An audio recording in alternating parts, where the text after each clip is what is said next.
Bonjour à tous, bienvenue dans ce live spécial poussée de l'accouchement. Alors aujourd'hui ensemble on va voir quelles sont les positions à adopter au cours du travail et quelles sont les positions à adopter et comment respirer au moment de la poussée. Ce qu'il faut d'abord savoir, c'est que la dilatation du col de l'utérus est due à deux facteurs. La première, c'est les contractions utérines et la deuxième, c'est le poids du bébé et de l'utérus, le poids du bébé et du placenta sur le col. Donc ce qui veut dire que pour favoriser la dilatation, il va falloir favoriser la gravité. Donc la marche, c'est le meilleur moyen d'augmenter la dilatation du col. Les contractions, on ne peut pas jouer dessus, la gravité, on peut. Il y a dans certains cas où la marche est vraiment très inconfortable, c'est quand il y a eu une rupture des membranes au départ de l'accouchement par exemple. Mais pour tous les autres, les premières contractions, la marche est relativement supportable. Donc il faut en profiter et marcher. Il y a plusieurs types de bébés, de placements de bébés qui font que l'accouchement va prendre plus ou moins de temps. Le premier truc, c'est les bébés qui sont hauts. Les bébés qui sont hauts, et ben les mamans en général elles le sentent, elles ont envie de faire jouer cette gravité. Donc elles sentent qu'il faut marcher, marcher, marcher. Et sur chaque contraction, elles ont tendance à s'étirer, s'étirer, s'étirer. Donc si vous sentez qu'il y a besoin de marcher, et ben c'est que votre corps a besoin de marcher. Après, il y a des bébés qui sont mal placés. C'est vraiment...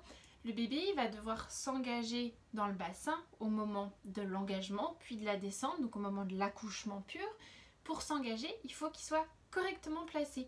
S'il est mal placé, eh ben, il ne va pas réussir à s'engager correctement et c'est un accouchement qui va s'éterniser, une dilatation qui ne va pas finir, des poussées qui seront complètement inefficaces.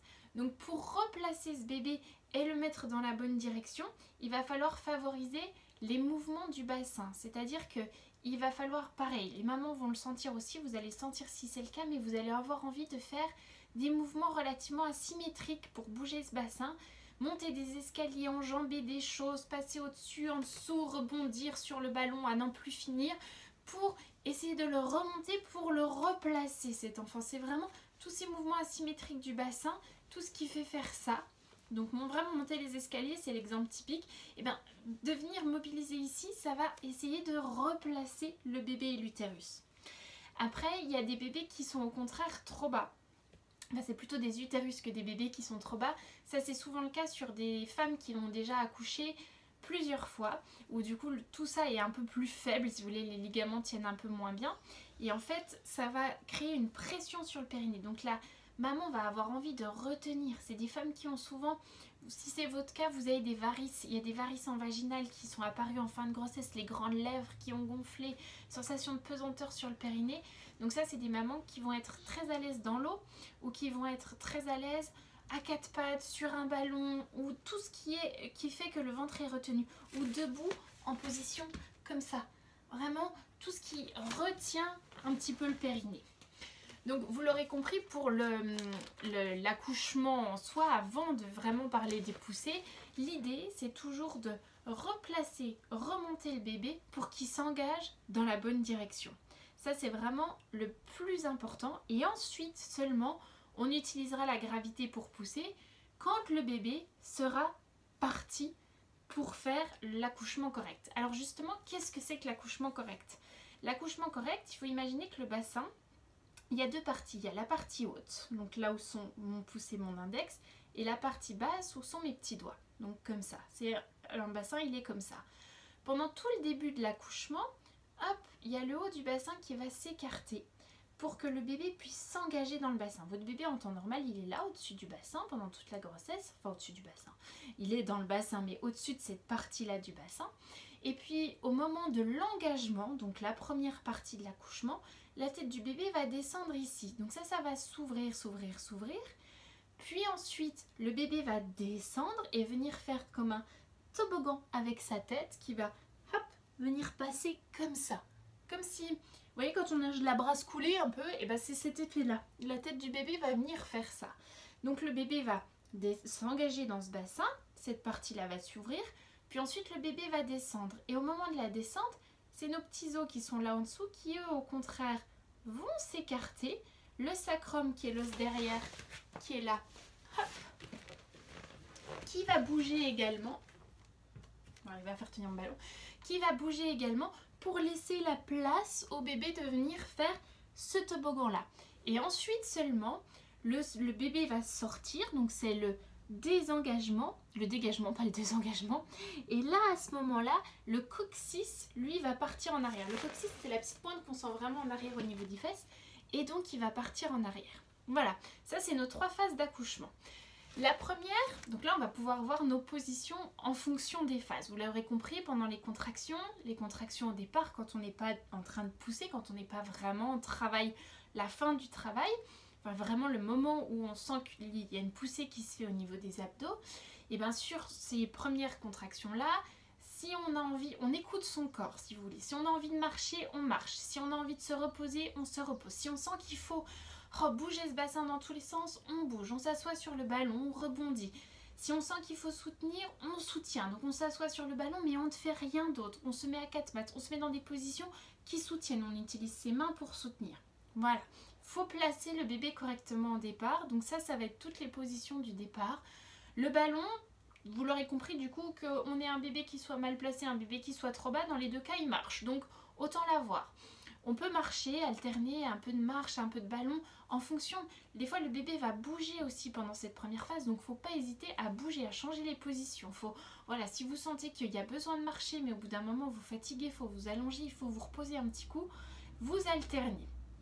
Ensuite, à partir du moment où le bébé s'engage, là, on va vraiment être dans la phase, la première phase de travail. Donc ça, vous allez vraiment être plus avec la sage-femme qui va vous accompagner, etc. Et il va falloir, donc pour cette phase, que le bassin arrive à s'ouvrir au maximum. Pour que le bassin arrive à s'ouvrir au maximum, il va falloir qu'ici, on décambre. D'accord?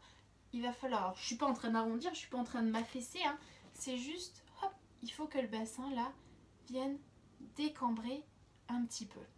C'est comme ce que je vous disais avant au niveau des contractions, quand il fallait gagner en mobilité du bassin pour remonter et replacer le bébé, et bien là il va falloir le bouger, ce bassin aussi, pour que ça s'ouvre correctement.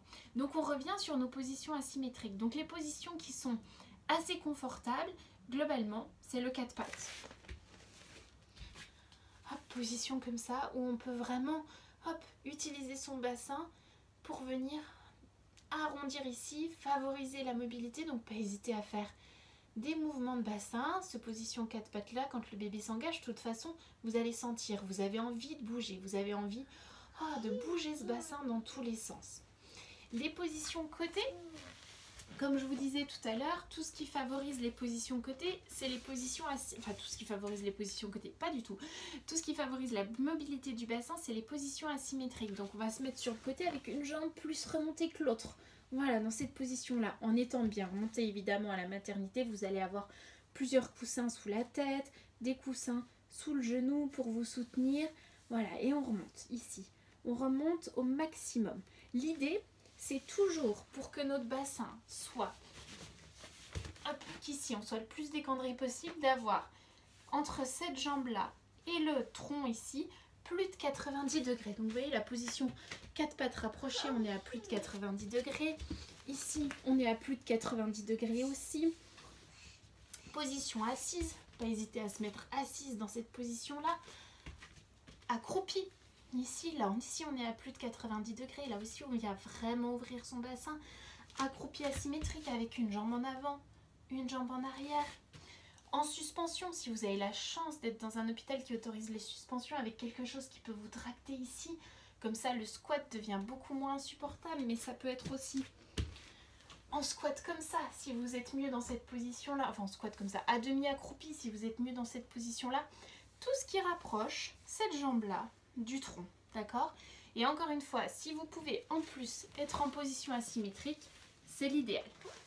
Donc pendant ce temps-là, notre bassin est en train de s'ouvrir. Votre ballon, pareil, utilisez-le toujours aussi. Le 4 pattes, il est quand même bien plus supportable sur le ballon. Comme ça, je suis bien au départ, là, sur la première phase. Si vous fatiguez, vous pouvez vous mettre dans cette position-là. Vous avez ramené ça ici. Vous pouvez même rajouter un petit peu d'asymétrie en bougeant un coup d'un côté, un coup de l'autre. Voilà, tout ce qui vous permet de bouger et ça vous repose. Là, dans cette position, on est bien et le bébé, il peut s'engager. Il y a la place de s'engager. Ça, c'est donc sur notre première partie. Ensuite, la tête de l'enfant va venir basculer vers l'anus. C'est ce mouvement de bras coulé que je vous montrais. Donc la tête va aller chercher vers l'anus. Il va falloir, si elle vient chercher vers l'anus, que notre sacrum qui soit là ne soit pas bloqué. Si notre sacrum ici est bloqué, eh ben, elle va venir chercher vers l'anus, mais elle va se retrouver bloquée et elle n'arrivera pas à défléchir cette tête. Elle ne va pas vouloir sortir. Donc il faut absolument que le sacrum derrière bascule. Les pires positions, du coup, vous l'aurez compris, c'est comme ça. Parce que là, mon sacrum, il n'a aucune mobilité. D'accord? Pareil, si je me retrouve dans une position qui paraît être très physiologique, parce que on m'a dit la position 4 pattes, elle est super. Alors voilà, je me retrouve comme ça, sauf que là, il ne peut plus bouger, il est bloqué.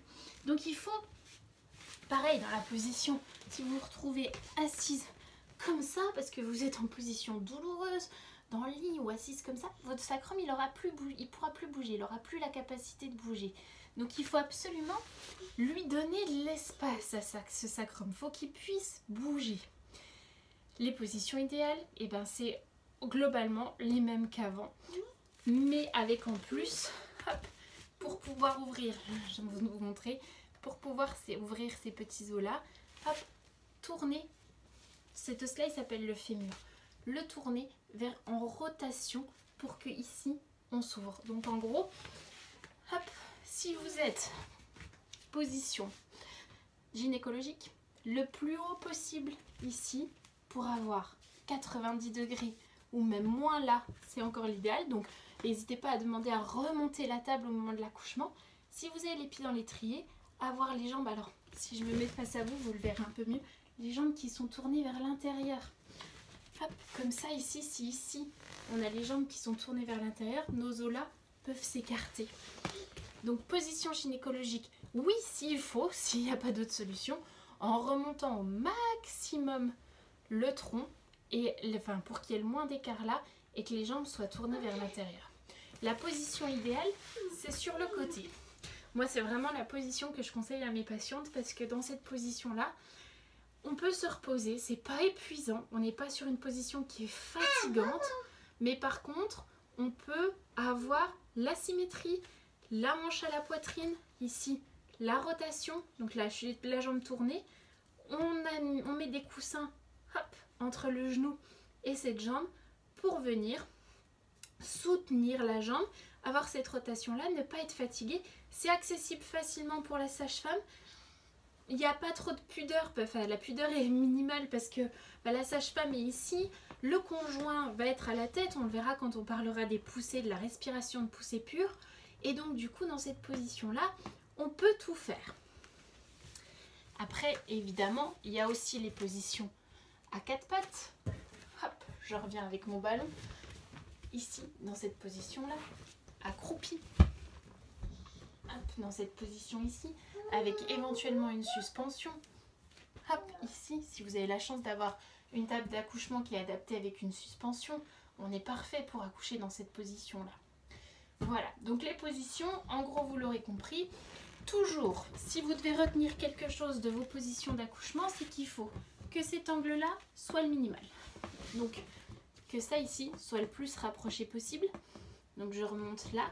Que mes hanches soient tournées vers l'intérieur. Et si possible, on rajoute un peu d'asymétrie. Donc vraiment, voilà, hein, si vous en retenez une, c'est celle-là. Là, on est pas mal. Ça, c'est nos positions. Au moment de la poussée, on va avoir, qu'est-ce qui va déclencher la poussée?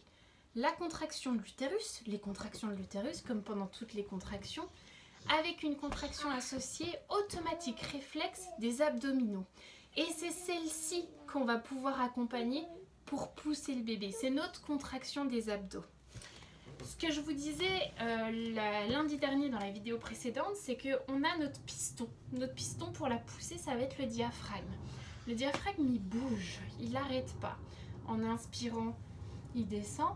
En soufflant, il remonte. Il n'arrête pas notre diaphragme de bouger. Comme ça. Quand on inspire, donc il commence à descendre.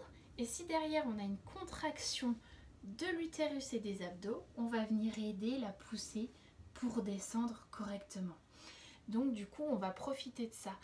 chaque contraction, dans l'idée, c'est de ne pousser, d'avoir cette poussée abdominale que sur les contractions de l'utérus. Parce qu'il y a déjà une contraction réflexe des abdos, il y a une contraction de l'utérus. Donc on utilise cette contraction-là pour pousser. Si on contracte, si on essaie de pousser entre deux contractions, on va avoir un yo-yo parce que notre diaphragme va remonter, on va inspirer, la contraction va s'arrêter et donc on va avoir un bébé qui n'arrête pas de faire le yo-yo. Donc on ne pousse que sur l'expiration et pendant la contraction. Donc l'idée, ça va être vraiment d'inspirer pendant 2-3 secondes et de souffler pendant plusieurs secondes en accompagnant cette contraction des abdominaux ici, là. La contraction des abdominaux, pendant l'accouchement, elle va venir rapprocher, comme si nos côtes et nos pubis voulaient se serrer ici, dans ce sens-là. D'accord? C'est vraiment ce mouvement qui rapproche les côtes et le pubis. Donc on va l'utiliser comme ça. On va se dire que nous sommes dans notre position d'accouchement qu'on a choisie en fonction, qu'on a choisi soit sur le dos, position gynécologique parce que pas le choix, sur le côté dans un idéal, ou si on est bien en position accroupie avec suspension en position 4 pattes, on choisit notre position. Et en fonction de ça, on va travailler sur la respiration. Donc admettons qu'on soit en position sur le côté.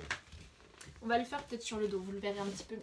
Alors, pour l'idée, c'est vraiment d'être dans la position gynécologique, mais avec ça qui est bien remonté, le tronc qui est remonté, donc évidemment à l'accouchement avec des coussins derrière, on ne fait pas des abdos en même temps, et on va venir tourner les hanches vers l'intérieur.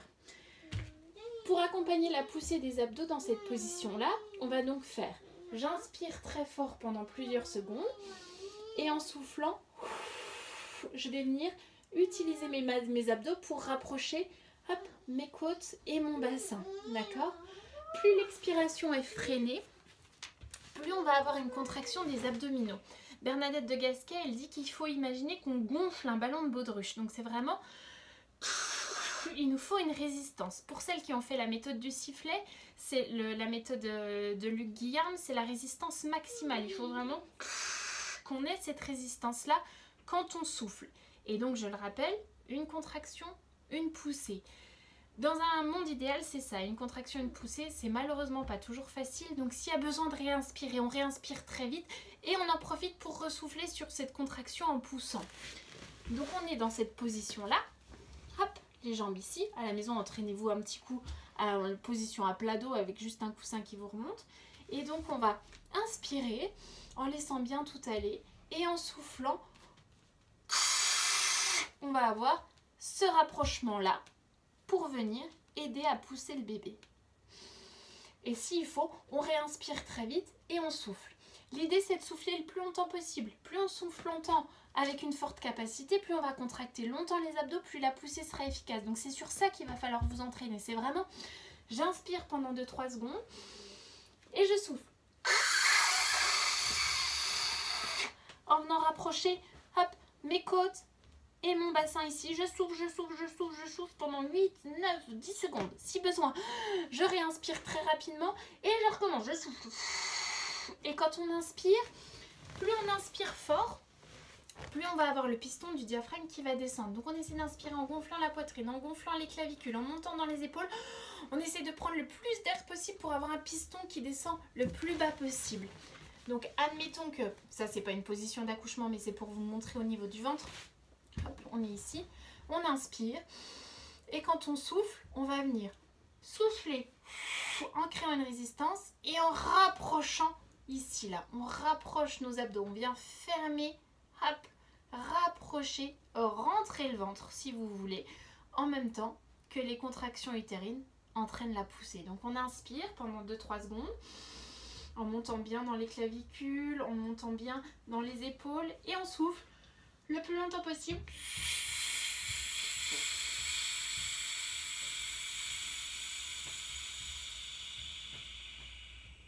Et si besoin, on réinspire rapidement. Et on souffle.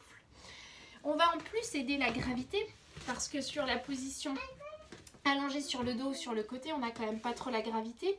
Donc on va, si on est comme ça, admettons, utiliser en plus nos mains pour pousser sur les cuisses au moment où on va rapprocher. Donc on inspire pendant 2-3 secondes et en soufflant, comme si on voulait gonfler notre ballon de baudruche, on va en plus pousser avec les mains sur les cuisses pour avoir la plus de force possible, la plus grande résistance, comme s'il y avait la gravité dans cette position-là.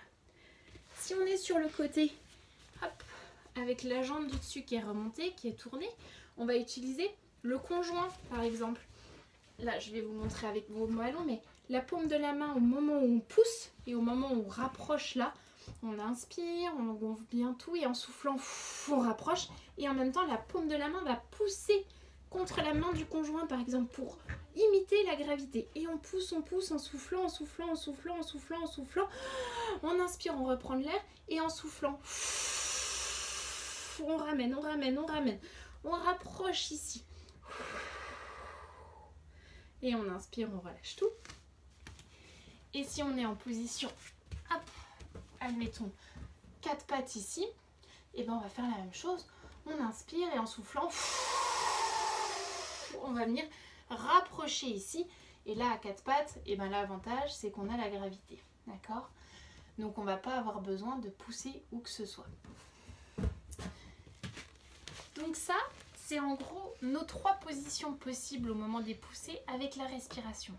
Quand vous entraînez toute seule à la maison, essayez de vous entraîner 1 ou 2 poussées maximum par contraction. Donc vous entraînez à bien gonfler et à souffler le plus longtemps possible avec cette résistance. N'hésitez pas à vous entraîner avec le ballon de baudruche au départ pour sentir cette résistance-là, sentir la résistance qu'il faut mettre. C'est vraiment une résistance qui est super forte. Gonfler un ballon de baudruche, c'est pas si évident. Et on amène vraiment ses genoux vers l'intérieur. Il faut qu'on ait le plus d'écart possible entre les os là. Donc il faut toujours qu'on ait ça qui soit ouvert. Donc les os qui sont tournés le plus possible vers l'intérieur. Et quand on n'a pas de gravité possible, si on n'est pas à 4 pattes, et ben en plus on va pousser avec les mains sur les cuisses ou pousser sur la main de son partenaire. Donc voilà nos 3 positions, voilà notre poussée, voilà comment essayer d'accoucher le plus naturellement, le plus facilement naturellement, il n'y a pas de bon mot, le plus correctement possible sans créer de dommages trop importants sur les abdos et sur le périnée. Ça évidemment, ça veut aussi dire que le périnée est prêt à se relâcher, qu'il est capable de se relâcher, donc il faut aussi reprendre les vidéos de massage du périnée pour être sûr qu'en bas, ça puisse se détendre. Donc si je récapitule, plusieurs phases dans l'accouchement, parce qu'il y en a un peu plus de phases, les premières contractions, où en fonction de la position du bébé, on va sentir ce qu'on doit faire. Un bébé haut, et ben on va essayer de marcher le plus possible pour le faire descendre. Et sur chaque contraction, on va s'étirer. On va sentir qu'il faut pousser quelque chose, qu'il faut se grandir pour faire descendre le bébé. Un bébé bas, au contraire, il va falloir le soutenir. Donc on va avoir tendance à s'asseoir sur le ballon, à vouloir être dans l'eau sans gravité, à vouloir être relâché. Hop, pour soutenir le ventre, à vouloir utiliser ses mains pour soutenir le ventre.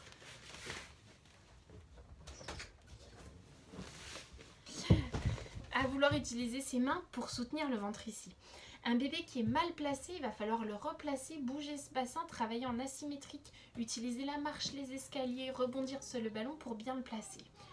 Après ça, le bébé va être correctement engagé, prêt à plonger, à mettre de la pression sur le col et donc ça va commencer à se dilater un peu plus correctement jusqu'à arriver à dilatation complète. Et là, le bébé va pouvoir s'engager. Phase d'engagement, on essaie d'ouvrir le haut du bassin. Pour cette phase-là, le but, c'est de décambrer au maximum. Donc d'avoir toujours le bassin, les genoux qui remontent à la poitrine, d'être dans cette position ici pour décambrer, pour laisser la place au bébé. Donc on utilise les positions 4 pattes, on utilise le ballon, on vient se mettre sur le ballon, on se met en suspension, on rapproche. Ensuite, le bébé va descendre dans le bassin. Et sur cette phase-là, c'est là où vous commencez les poussées jusqu'au désengagement du bébé.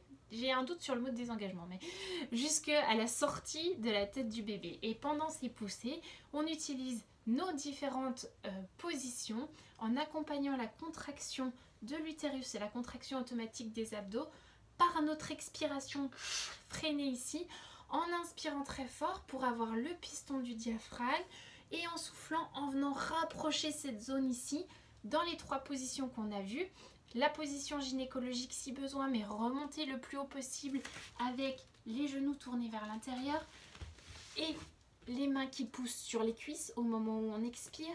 La position sur le côté en étant en asymétrie avec la jambe du dessus qui est tournée vers l'intérieur et celle-ci qui repose sur un coussin et la main qui pousse sur le conjoint, ou les positions à quatre pattes ou accroupies en suspension ici. Et sur les poussées, je vous le rappelle, on ne pousse que pendant les contractions, on ne pousse pas entre chaque contraction. On inspire très fort en soufflant le plus fort possible en étant freiné comme si on voulait gonfler un ballon de baudruche. On pousse pendant 8-10 secondes, le plus longtemps possible. Si besoin, si la contraction n'est pas finie, on réinspire rapidement en venant gonfler la poitrine le plus possible en montant dans les épaules. Et on ressouffle en poussant pendant 8-10 secondes. Fin de la contraction, on arrête. On laisse passer, on fait une pause. On laisse passer, on relâche. Et dès que la contraction revient, que ce soit monitoré, donc que vous puissiez le savoir en fonction du moniteur ou que vous le sentiez arriver, on reprend l'inspiration et on recommence à pousser. Ok ? Et s'il n'y a pas la gravité, on utilise en plus nos bras pour compenser la gravité. Voilà, j'espère que c'était assez clair sur les positions de poussée. Après, de toute façon, rassurez-vous, les sages-femmes sont formées, elles sont là pour ça, elles sont là pour vous accompagner, c'est leur rôle, elles vont vous accompagner. Donc elles vont vous dire, essayez plutôt cette position, j'ai l'impression que le bébé est comme ci, comme ça, qu'est-ce que vous ressentez ? Qu'est-ce que vous avez envie de faire ?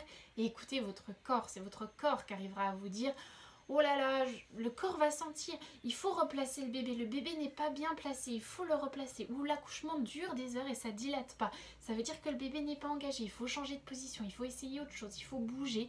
Mais il faut aussi savoir se reposer, d'accord ? L'un et l'autre sont très importants.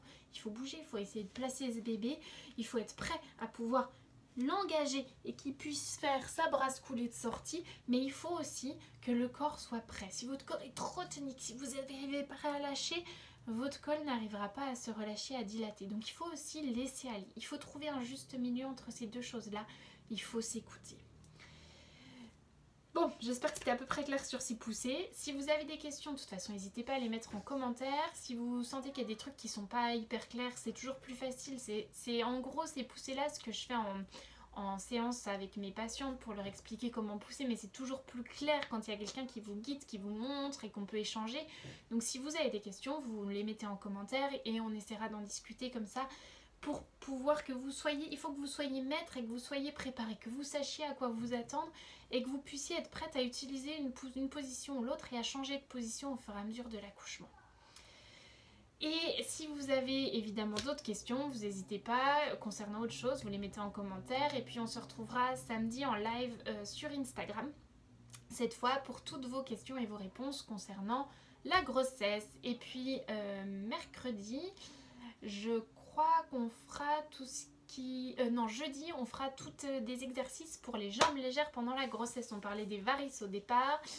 Si le périnée, si le bébé pousse beaucoup sur le périnée, et ben là, on va faire toute la gym pour pouvoir rendre vos jambes un petit peu plus légères pendant la grossesse. Et bien, passez une bonne semaine, très bon lundi. Et puis, on se retrouve jeudi pour les jambes lourdes et samedi pour vos questions sur la grossesse. À très vite, ciao!